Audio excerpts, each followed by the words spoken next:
जानिए कैसे हुई भगवान श्री कृष्ण की मृत्यु व कैसे खत्म हुआ पूरा यदुवंश।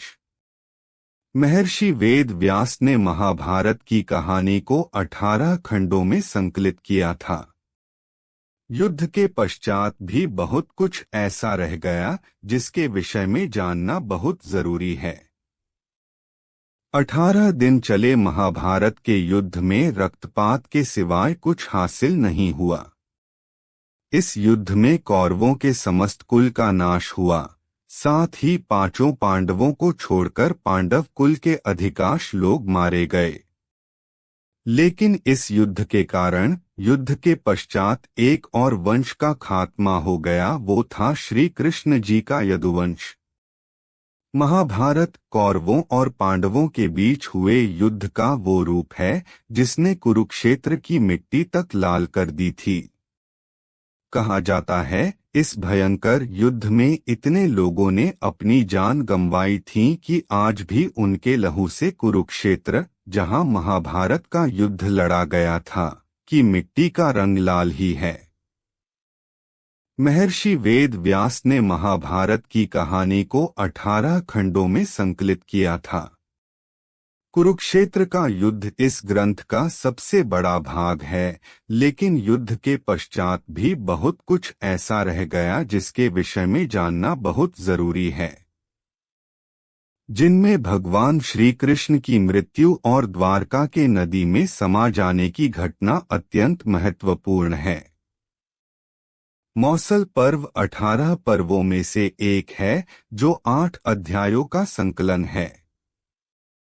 इस पर्व में भगवान कृष्ण के मानव रूप को छोड़ना और उनकी मृत्यु के पश्चात उनकी नगरी द्वारका के साथ घटी घटना का वर्णन है।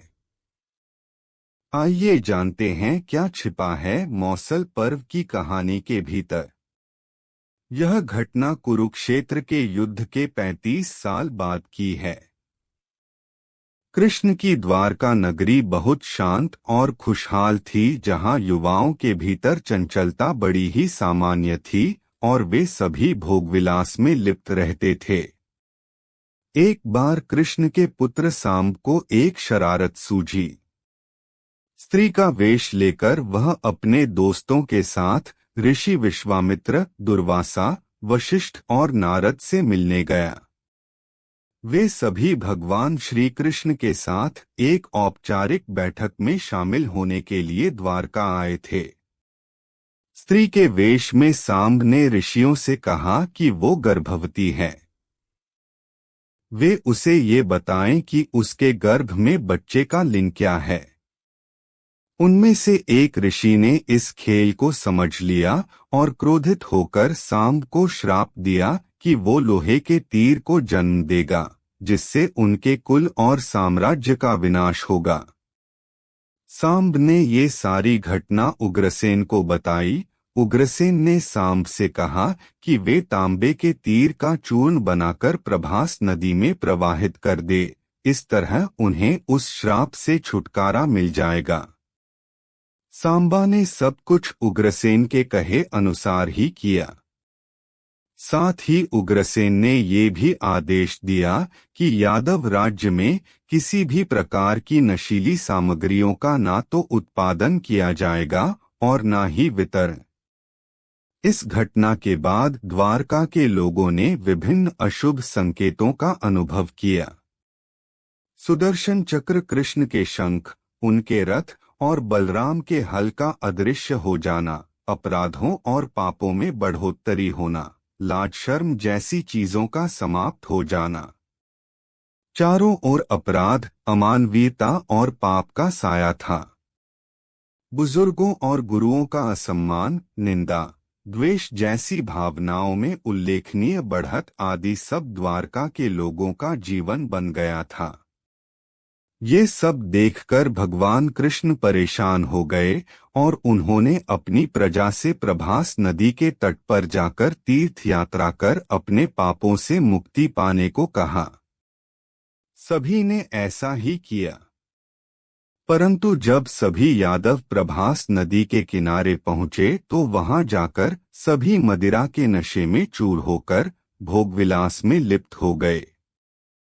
मदिरा के नशे में चूर सात्याकी कृतवर्मा के पास पहुंचा और अश्वत्थामा को मारने की साजिश रचने और पांडव सेना के सोते हुए सिपाहियों की हत्या करने के लिए उसकी आलोचना करने लगा। वही कृतवर्मा ने भी सात्याकी पर आरोप मढ़ने शुरू कर दिए। बहस बढ़ती गई और इसी दौरान सत्याकी के हाथ से कृतवर्मा की हत्या हो गई। कृतवर्मा की हत्या करने के अपराध में अन्य यादवों ने मिलकर सात्यकी को मौत के घाट उतार दिया।